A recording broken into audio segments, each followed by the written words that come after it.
അന്താരാഷ്ട്ര അറബി ഭാഷാ ദിനത്തോടനുബന്ധിച്ച് Kerala Arabic teachers federation KATF സംസ്ഥാന കമ്മിറ്റി സംഘടിപ്പിക്കുന്ന അന്താരാഷ്ട്ര അറബിക് സെമിനാർ ശനിയാഴ്ച കാസർഗോഡ് നഗരസഭാ കോൺഫറൻസ് ഹാളിൽ നടക്കും.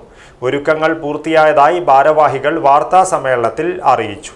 ആഘോഷങ്ങൾ വലുതോ ചെറുതോ ആകട്ടെ, അതിന് സ്വർണ്ണ തിളക്കമേകാൻ ഗോൾഡ് കിങ് ഉണ്ട്. Gold king, the trust with quality. Main junction, Uppala. രാവിലെ 10 മണിക്ക് നെല്ലിക്കുന്നി MLA സെമിനാർ ഉദ്ഘാടനം ചെയ്യും. സംസ്ഥാന പ്രസിഡന്റ് MT സൈനുൽ ആബിദീൻ അധ്യക്ഷത വഹിക്കും. കണ്ണൂർ സർവകലാശാല മുൻ vice chancellor doctor Khader Mangad മുഖ്യാതിഥിയാകും.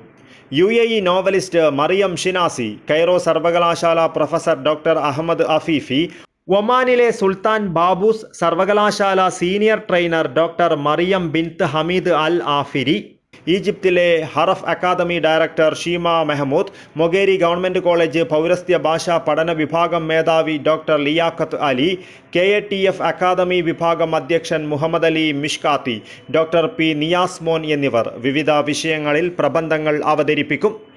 കേരളത്തിലെ ഏറ്റവും വലിയ ഭാഷാധ്യാപക സംഘടനയായ KATF അറബി ഭാഷാ ദിനത്തോടനുബന്ധിച്ച് വിവിധ തലങ്ങളിൽ വ്യത്യസ്തതയാർന്ന പരിപാടികൾ സംഘടിപ്പിക്കുന്നുണ്ടെന്നും ഇതിൻ്റെ ഭാഗമായാണ് കാസർഗോഡ് അന്താരാഷ്ട്ര അറബിക് സെമിനാർ സംഘടിപ്പിക്കുന്നതെന്നും ഭാരവാഹികൾ കൂട്ടിച്ചേർത്തു. ഇത്രയും മഹത്തായ ഒരു ഭാഷയെ നമ്മുടെ കേരളത്തിൽ പ്രൈമറി തലം മുതൽ PG തലം വരെ, യൂണിവേഴ്സിറ്റി തലം വരെ ഒക്കെ വളരെ വ്യവസ്ഥാപിതമായ രൂപത്തിൽ കാലങ്ങളായി പഠിപ്പിക്കുന്നുണ്ട്. അത് കേരള സംസ്ഥാനം രൂപീകൃതമാകുന്നതിന് മുമ്പ് തന്നെ, അല്ലെങ്കിൽ ഇന്ത്യക്ക് സ്വാതന്ത്ര്യം ലഭിക്കുന്നതിന് മുമ്പ് തന്നെ തിരുവിതാംകൂർ രാജാവിൻ്റെ കീഴിൽ, അങ്ങ് തിരുവിതാംകൂറിലും മദ്രാസ് ഗവൺമെൻറ്റിൻ്റെ കീഴിൽ മലബാറിലൊക്കെ അറബി ഭാഷാ പഠനമുണ്ട്. ഇത്രയും വ്യവസ്ഥാപിതമായ അറബി ഭാഷാ പഠനം കേരളത്തിൽ നിലനിൽക്കുമ്പോഴും പലപ്പോഴും അറബി അധ്യാപകരോടും ഈ ഭാഷാ പഠനത്തോടും സർക്കാർ കാണിക്കുന്ന കുറേ അവഗണനകളുണ്ട്. അത് ചിലപ്പം പത്രക്കാരെന്നുള്ളതിലേക്ക്, പത്രപ്രവർത്തകരെന്നുള്ളതിലേക്ക് നിങ്ങളൊരു പക്ഷേ മനസ്സിലാക്കിയിട്ടുണ്ടാവും. ഈ അറബി അധ്യാപന രംഗത്തുള്ള അധ്യാപക സംഘടനയാണല്ലോ ഞങ്ങൾ. അപ്പോൾ അറബി അധ്യാപകരുടെ ഈ തസ്തികയുമായി ബന്ധപ്പെട്ടും അതുപോലെ തന്നെ അവരുടെ നിയമനവുമായി ബന്ധപ്പെട്ടൊക്കെ ഒരുപാട് സാങ്കേതികത്വങ്ങൾ സർക്കാർ എപ്പോഴും ഇങ്ങനെ പുതുതായി കൊണ്ടുവരിക. എന്താണെന്ന് മനസ്സിലാവണില്ല. ഞാനത് സാന്ദർഭികമായി സൂചിപ്പിച്ചെന്ന് മാത്രമേ ഉള്ളൂ.